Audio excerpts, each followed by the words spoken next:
I hope everybody had a great Thursday, or great Wednesday, that is. I'm trying to get to Friday, can you all tell? We had a cold front work its way across our area overnight last night, and that is why today's weather is a little cooler and a little less humid than it was yesterday. But don't get used to it, because heading into the end of this week, the weekend, the following work week, and even into your 4th of July weekend, very hot temperatures are on the menu. The forecast for your Thursday, we start out in the middle to upper 60s across the PD and along the border belt. We'll be in the lower to middle 70s across Horry and Georgetown counties. By your lunchtime, we climb into the middle to upper 80s everywhere, and then once we get to your afternoon, highs will be in the lower to middle 90s inland. While we climb into the middle to upper 80s right along our coastline. Rain chances get a little higher heading into your day on Friday, but most of us will still be staying dry under partly sunny skies. That sea breeze gets going at around your lunchtime hour, and I will be keeping an eye on the radar for anything to develop right around 12 to 1 o'clock in the afternoon or so. And then once we get to your afternoon, the sea breeze will move further inland, and that will then take our best chance of rain across the PD and along the border belt. Things should then wind down as we head deeper past sunset and towards your evening hours. Once we get to the weekend and into the following work week, our big weather story then turns to this massive heat wave that is going to be impacting much of the nation.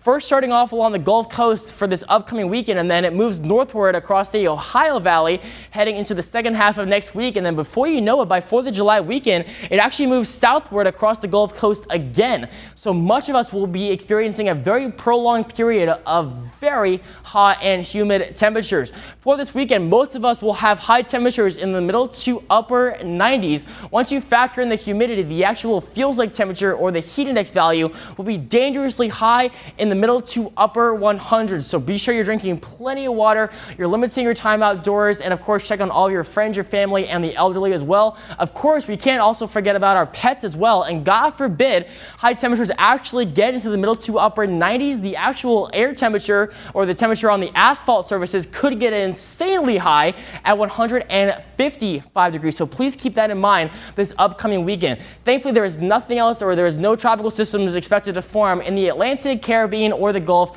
over the next 7 to 10 days. Here's your 10-day forecast right along our Grand Strand. We'll have chances of rain this weekend, but very, very small. No day will be a washout by any means. We'll be in the upper 90s this weekend, and even though we get down to the middle 80s or middle to upper 80s by the start of next week, we'll be back into the lower 90s by your 4th of July weekend. Overnight lows back into the middle to upper 70s. Across the PD and along the border belt, insanely hot this weekend, and it gets even hotter next weekend with highs approaching 100 degrees.